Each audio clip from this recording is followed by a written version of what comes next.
Welcome back to The Big Show. It's Alex Belfield in the morning, talking to the star of a new British film. It's called The King's Speech, and it's released this week and tells the story of George VI's battle to overcome a terrible stammer. Michael Palin, how are you? I'm very well, thanks. Very well indeed. Hey, listen, thank you for talking to me. One, Pleasure. because you're a genius, and two, because you're a legend, and C, because you must have better people to talk to than me, Michael. Nobody better. I've gone trawled the world of great celebrities. I am that desperate. How's your life going? I just had John Cleese on last week, and he's out doing the business again, and you're in such a great place now because you can pick and choose, can't you? Well, I've always been able to, really. It's been one of the great joys of a freelance life.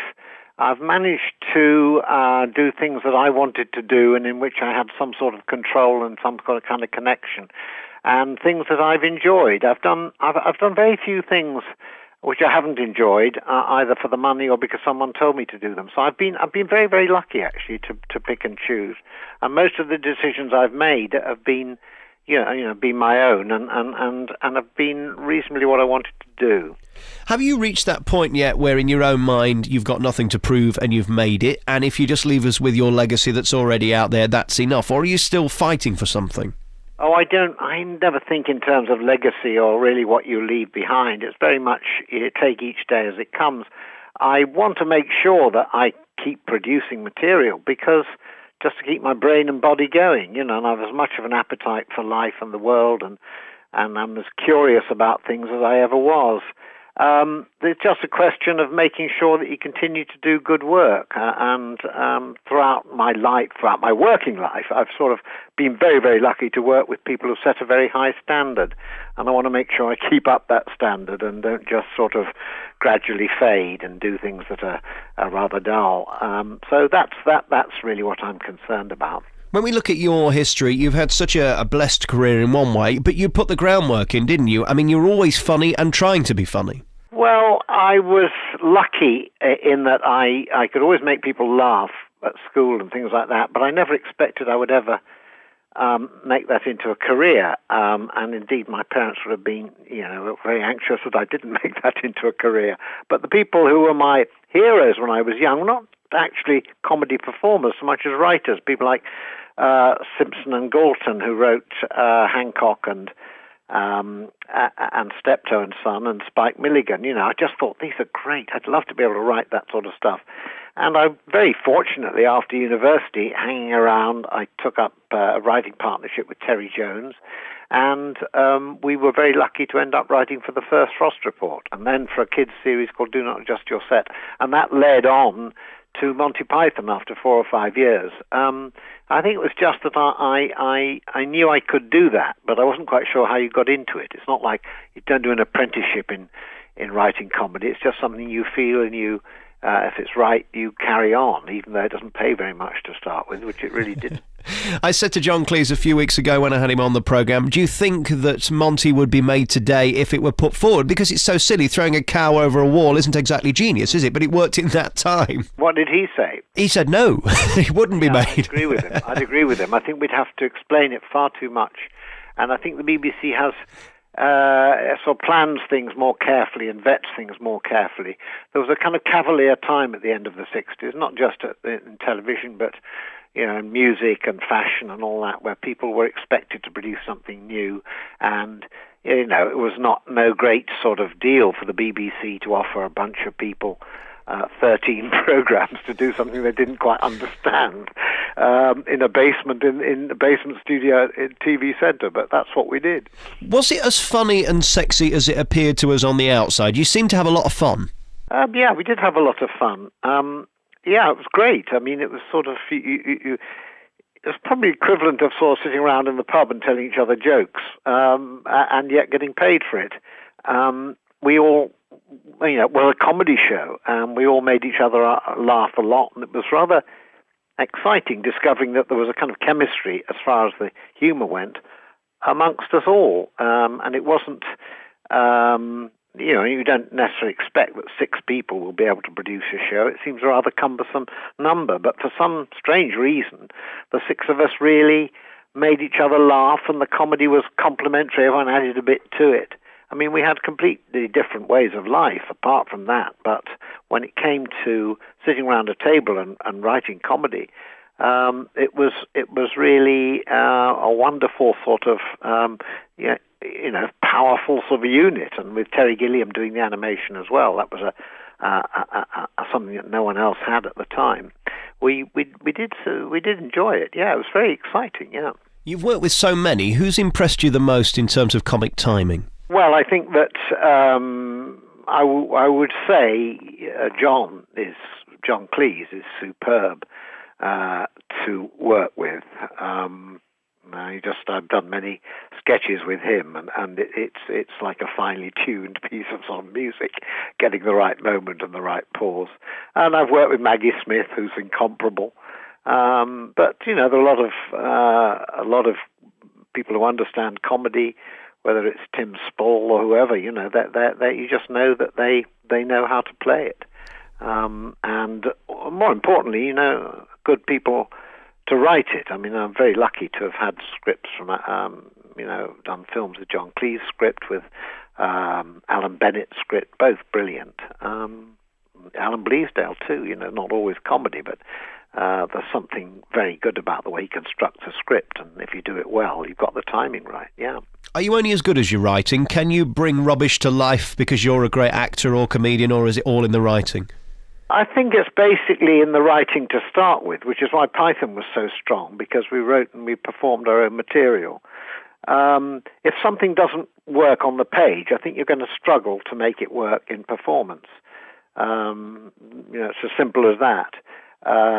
So I do think writing, getting it right first is very, very important. Most recently, we know you for travelling. That's been a big part of your life, and I wish I could be just you for a few minutes, because you've seen so many wonderful things, and I think a person who's travelled is so much more interesting than someone who's lived in the same place and never gone anywhere, because it teaches you so much about other people and cultures. Do you see how blessed and lucky you were to get those gigs? Yes, I am. I eternally sort of thank the fates that I took up that job on Around the World in 80 Days after about 4 or 5 other people had turned it down. But I think it was, I realize now that I'd always wanted to travel. And in a sense, it's also about meeting people, which I've always quite enjoyed. And that was what made it work. And I think we created a way of traveling which was more a series of encounters rather than some expert telling you about the world. And that's the way I've always, I've always done it, and that's what I enjoy about those journeys. But it was just very, very surprising and very gratifying that this rather rough and ready form of traveling that we, got me through Around the World in 80 days, a camera following me everywhere, even where I'm making terrible mistakes and goofs and getting ill and all that sort of thing, worked. No one had really done that, because you don't create something like that. You don't say, let's send someone around the world to get ill and forget his lines and get the language wrong. Have you ever considered that you created reality TV? Because when I think of the Bush Tucker trial or whatever they do on that dreadful I'm a Celebrity, I mean, you were doing it 30 years ago, weren't you? Well, for real, yeah. No one had to create it. I mean, just eating the local food. But I think throwing yourself into the local culture is quite important, yeah. What did you learn? What was the most interesting place you visited? Who was the most interesting person you met on your journey?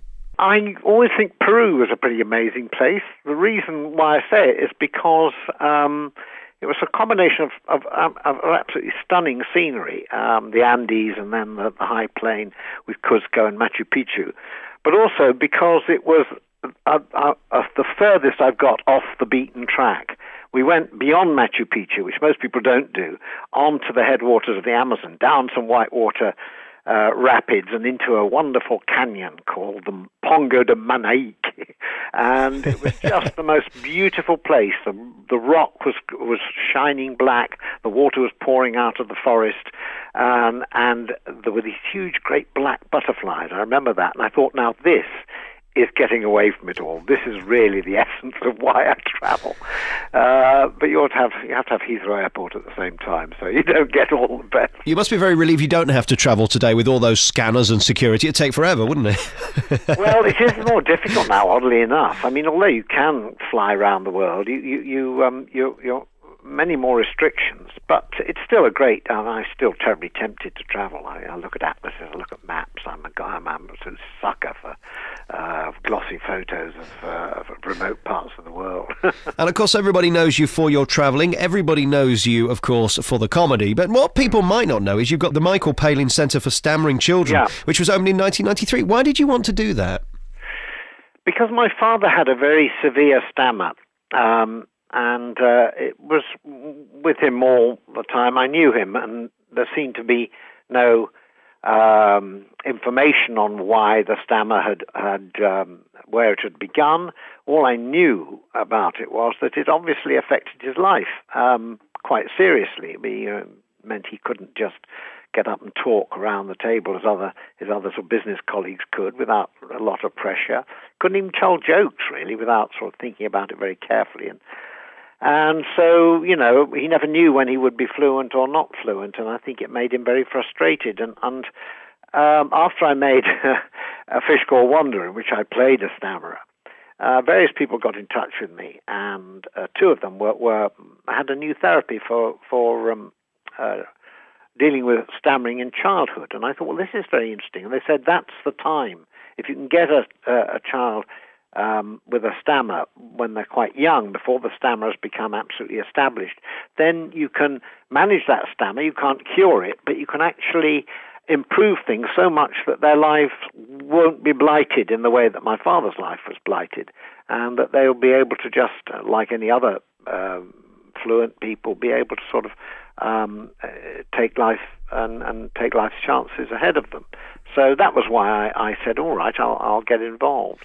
It must be very difficult because it's one of those socially awkward things, isn't it? That kind of is self-fulfilling. You get nervous, then you stammer, and you don't want to stammer, so you stammer even more because you're thinking about it. It must be very difficult to get out of that circle. Yes, I think that's absolutely it. A lot of it is to do with pressure, which is what the film The King's Speech is all about. Here's the monarch. You'd think, well, he's all right, he's top of the pile, but it's just as bad, if not worse, for him, because he has to sort of verbalize what the nation should be thinking at any one time. And it is all about pressure, and my father was much more relaxed at home. His stammer would be less pronounced. But if he was with people he just met, or if there's something the irony is, if there's something you really want to say and it's really important to you, that's when the block might come. But it's most interesting the way the therapy works with the children. They get children together in a group, and all these children who stammer finding out about each other and why they all stammer. I think the problem with my dad was that we didn't talk about it. We all it was brushed under the carpet because nothing we could do. Therefore, don't make it worse by sort of bringing the subject up. And I think the great thing about the Stammering Centre and the wonderful work they do there is that they confront the problem and they don't pretend it's not there, and they try and understand why it exists, and a lot of children are very much helped by that. And what I can see from the website is there's hope. There's someone there who can listen and help, and there is a way forward, isn't there? Yes, definitely, and the more the merrier. We have our Centre of Excellence in London, and we're hoping that it will be expanded, because I think there need to be more places like this around the country. And I do know that the Leeds Bradford NHS people and the Stammering Charity are discussing a possible North of England centre, which would be terrific. Well, if you manage to get that going, do come on again. This has been a great honour and a pleasure for me. Thank you so much for your time, Michael Palin. Google the Michael Palin Centre for Stammering Children, find out more there. The new film, British film as well, The King's Speech, is released this week, and it's out now and getting tremendous reviews as well. And Michael Palin, thank you so much for your time. Great honour, and good luck with everything. A pleasure. Thank you, Alex.